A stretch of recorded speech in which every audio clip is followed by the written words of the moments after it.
Hi everyone, good morning. This is Love Johar.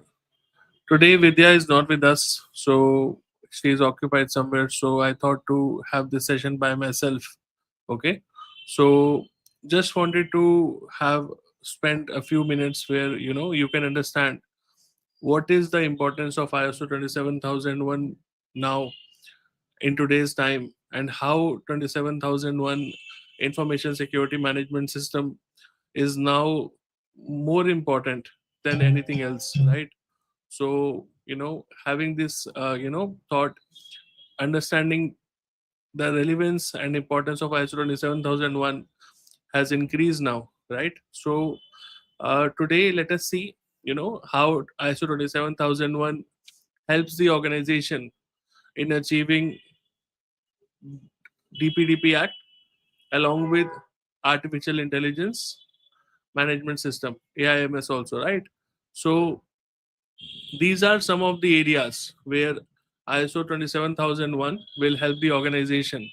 Okay, if you are achieving a DPDP compliance, if you are trying to achieve a better AI risk mitigation, better AI impact assessment, these are the areas where ISO 27001 is basically nowadays it's a foundation, it's a fundamental. Okay, so any organization, if you are thinking for implementation of DPDP Act, if you are thinking for implementation of ISO for 2001, ISO 27001 is now inevitable. Okay, you have to make sure that you include this standard and start from this standard itself, because see, it's very simple to understand.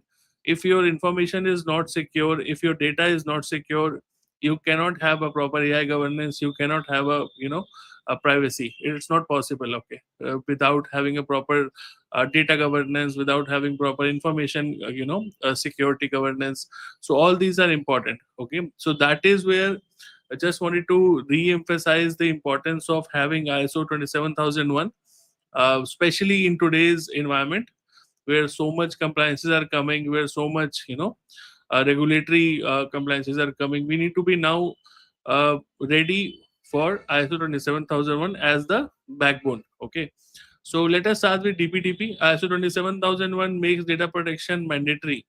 Okay, and provides proof. So DPDP basically has one of the objectives where where it asks for proper data protection. So that is where ISO 27001 helps us implement that. Similarly, from a AI learning perspective, AI systems learn from data. Okay, and if your data is not secure, definitely you cannot have a reliable and trustworthy AI system in place, right? And similarly, from a security backbone perspective, ISO 27001 builds the security backbone that AIMS actually relies on.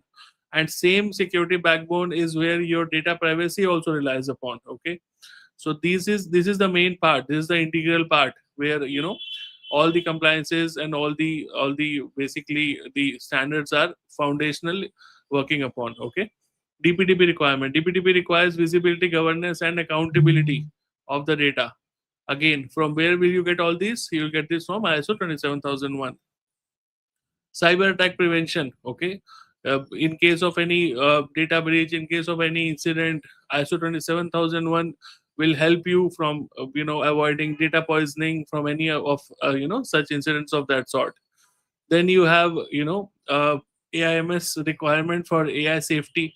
Okay, so ISO 27001 is essential for data safety, for data foundation, for ensuring the data quality. Okay, then you have DPDP penalties are there. Okay, so if you have a proper ISO 27001 implementation in place, so you can avoid those penalties as well, because your data will be secure. So then you have AI risk mitigation. Okay, so AI risk eventually becomes a data risk. We have seen that in the previous podcast also, how AI relies completely upon the data. So ISO 27001 basically closes that gap. Okay, so you don't have to worry about the data anymore if you have ISO 27001 in place. Okay, so basically, understanding all these aspects, one thing is very evident is that ISO 27001 is right now the first thing that any organization who wants to achieve DPDP, who wants to achieve AIMS ISO for 2001 needs to look for. Okay, And in this same regard, we have a new batch starting now. Okay, you can see that we have a new weekend batch starting, which is starting from tomorrow. Okay, so anybody who is interested, feel free to call us, feel free to register, and we'll make sure that you get a complete practical hands-on training, where you can get understanding about how to implement ISO 27001 in a live production environment. Okay, that is the end goal. You will be creating policies, procedures, you will be creating risk assessments, registers, you will be creating risk treatments, you will be creating statement of applicabilities, everything you will be creating from hands, right? So there is no slides in this particular practical session. There are no slides, there is nothing, there is only hands on practical training, right? So anybody who is watching, I think it's a great opportunity. This is the last batch of the year. We already had 5 batches before that, and all of them had been a great success. Okay, and this batch is also almost full now. Okay, so if anybody still wants to enroll, we can add you in. Okay, so that is where just wanted to give a good shout out to anybody who is interested in enrolling to this particular standard.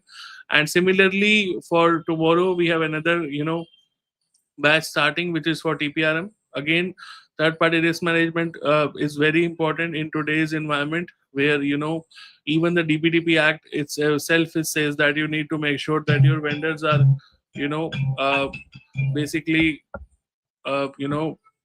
secure, and your vendor security is more important now for you as an organization, rather than your own data security, right? So that is where third party risk management now is more important and more evident that we need to have this in place. So again, this is a practical batch, completely hands on batch, okay, which you can actually enroll in, and you can learn by doing the complete assessments, by doing the complete life cycle documentation. Each and every stage of the third party life cycle we make you understand.